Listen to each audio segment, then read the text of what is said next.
Sir ఇంకో ప్రశ్న ఎప్పటి నుంచో ఇది అడగాలనుకుంటున్నా. సార్ 2 ప్లాట్లు ఉంటాయి, మధ్యలో ఒక రోడ్డు మాత్రమే ఉంటుంది. అంటే ఆ ప్లాట్కి ఈ ప్లాట్కి కేవలం 300 మీటర్స్ దూరం మాత్రమే ఉంటుంది.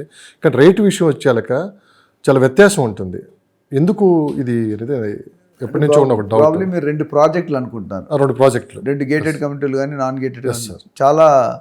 ఇవి మీరు సీక్రెట్స్ అడగకూడదండి, ఇవన్నీ ఓపెన్ సీక్రెట్స్ చెప్పేస్తున్నారు మీరు. ఇది బిల్డర్స్ తాలూకా రహస్యం అండి, వాళ్ళ ఎర్నింగ్ ఇన్కమ్. మీరు అవి అడిగితే నేను ఏంటి ఆ సీక్రెట్ ఏంటి, ఆ రేటు వ్యత్యాసం ఏంటి? అంటే మీరు నన్ను ఇరికించే ధోరణిలో అంటే చూస్తున్నారా? నేను మళ్ళీ బతకాలండి లైఫ్లో.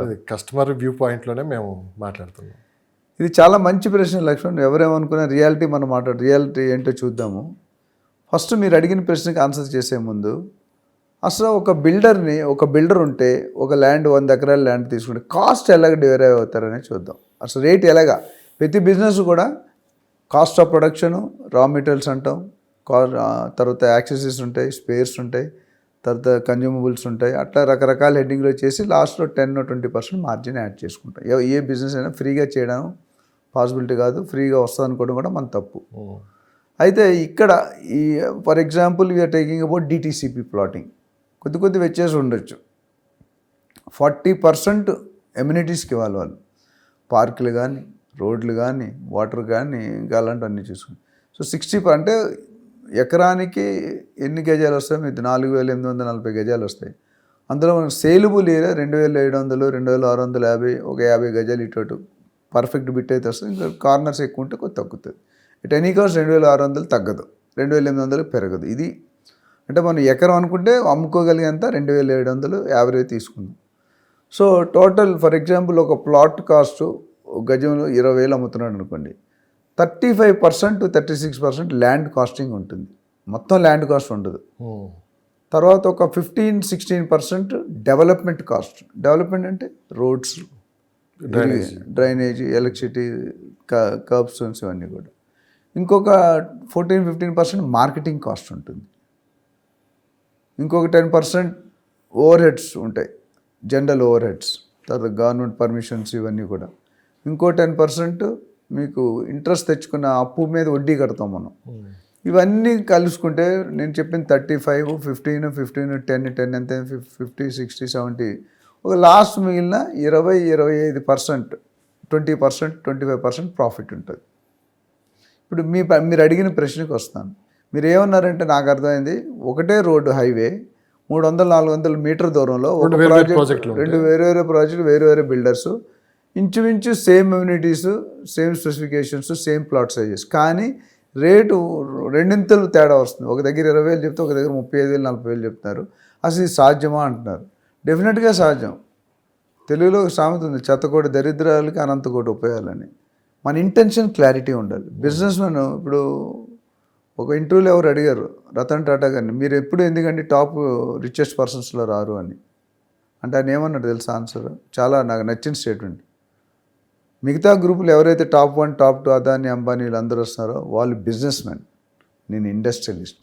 పారిశ్రామికవేత్త డిఫరెంట్, బిజినెస్ మ్యాన్ డిఫరెంట్. అందుకనే వాళ్ళు చారిటీలోనే 65-70% రతన్ టాటా గారు ఎప్పుడు రారు. అది ఎందుకు చెప్పానంటే, ఇక్కడ నేను బిల్డర్స్ గురించి మాట్లాడినప్పుడు మా ఏజెంట్ ట్రైనింగ్ ఇచ్చేటప్పుడు చెప్తాను, ప్రతి ఏజెంట్కి డబ్బు సంపాదించాలనే తపన మంచిదే, ఎథికల్గా సంపాదించడం ఇంకా మంచిది. సో ఏ ఏజెంట్కైనా భూదేవంత పేషెన్స్ ఉండాలి, ఆకాశం అంత ఆశ ఉండాలి. రెండూ కరెక్ట్. రెండు లేకపోతే రియల్ ఎస్టేట్ పనికిరాడు. మీ బిజినెస్ ఛానల్ రెవెన్యూ రావాలి కదా. కానీ ఇక్కడ ఏమవుతుందంటే బిల్డర్స్ విషయంలో ఆశ నుండి అత్యాశకి వెళ్ళిపోతుంది. అక్కడ ఏమవుతుంది, మనం ఎవరినో నేను X% పైకి రావాలంటే Y% మీద చేయి పెట్టాలి. వాడు నొక్కితే వీడి పైకి వస్తాడు. అది సినారియో ఇన్ ద బిజినెస్. మీరు సినిమాల్లో చూసిన. సో ఇక్కడ ఏమవుతుంది, నేను కాస్టింగ్ ఇచ్చిన తర్వాత అయితే బిల్డర్ లాస్కి అమ్మాలి. అది సహజంగా కాదు. లాస్కి ఎందుకు అమ్ముకుంటాడు? మరి రేటు తక్కువ ఇచ్చాడంటే డెఫినెట్గా ఒక ప్లాట్ 2-3 అమ్మాలి, లేదా డెవలప్మెంట్ కంప్లీట్ చేయొచ్చు. రకరకాల రీజన్, మనం 1-2 రీజన్స్ చెప్పుకుంటున్నాం. సో ఈ ఎవరైతే ఇప్పుడు సోనీ అనే కంపెనీ ఉంది, మీరు ఇండియాలో ఎక్కడ కొనుక్కున్నా ఒకటే రేట్, డిస్కౌంట్ ఉండదు. వాడు ఇవ్వడు, నువ్వు కొంటే కొను లేకపోతే లేదు. కానీ అలా కాకుండా మీరు లోకల్ మేక్స్ కొనుక్కుంటే కొద్ది డిస్కౌంట్ ఇస్తారు, 5%, 10%, 15%. ఆ క్వాలిటీ వేరు, ఈ క్వాలిటీ వేరు. ఇప్పుడు నేను మా ఇంట్లో సోనీ వాడుతాను, గత 15 సంవత్సరాలు ఒకటే టీవీ ఉంది, ఏం ప్రాబ్లం లేదు. ఇంకో మా రిలేటివ్స్ ఇంట్లో మిగతా లోకల్ కంపెనీస్ కొనుక్కున్నారు. ఆ 3 సంవత్సరాలు 2 సంవత్సరాలు కానీ పిక్చర్ ట్యూబ్ పోతుంది, హీట్ ఎక్కిపోతుంది, స్క్రీన్ కనిపించదు. కానీ కాస్ట్ ఆఫ్ కాస్ట్, అది ₹1,00,000 అంటే ఇది ₹1,50,000 1,70,000 ఉంటుంది. So maintenance cost is always important. ఇక్కడికి వచ్చేసరికి if the builder is genuine, ఎథికల్గా ఉండి డెవలప్మెంట్ని కంప్లీట్ చేసి సొసైటీ ఫామ్ చేసి, చాలామంది బిల్డర్స్ సొసైటీ ఫామ్ చేయరు. అది ఒక బేసిక్ డ్రాబ్యాక్. మేము గవర్నమెంట్తో మాట్లాడినప్పుడు కూడా పర్మిషన్స్ ప్రొవిజన్లో పెడుతున్నాం. ప్రాజెక్ట్ డెవలప్ చేసాక బిల్డర్కి ఆ ప్రాజెక్ట్లో ఏ పని ఉండదు. లాస్ట్ టైం కూడా నేను చెప్పాను, క్లబ్ హౌస్ కానీ కొన్ని కామన్ ఎమ్యూనిటీస్ సొసైటీ పేరుని ట్రాన్స్ఫర్ చేయాలి, కానీ కొంతమంది బిల్డర్స్ వాళ్ళ పేరునే పెట్టుకుంటున్నారు, which is not correct.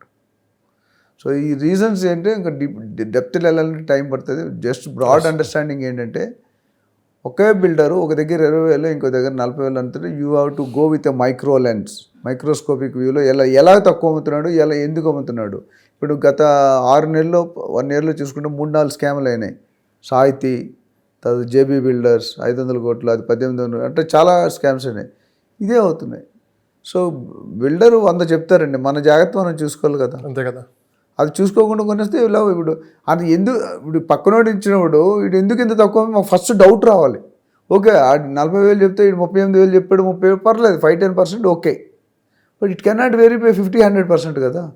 So ఇది buyers have to be aware of the thieves. Builders దగ్గర, బిల్డర్స్ అందరూ అలా ఉండరు. కార్పొరేట్ బిల్డర్స్ జనరల్గా చేయరండి. అప్కమింగ్ బిల్డర్స్ కానీ మిడ్ టైం బిల్డర్స్ కానీ కొద్దిగా ఆశ నుండి అత్యాశ షిఫ్ట్కి అయ్యి కొద్దిగా కస్టమర్ని ఇబ్బంది పెట్టే దూరంలో ఉంటారు. మనం జాగ్రత్తగా ఉంటే కనుక మన సేఫ్గా ఉంటుంది, మనం జాగ్రత్తగా అయితే బిల్డర్ సేఫ్గా ఉంటాడు.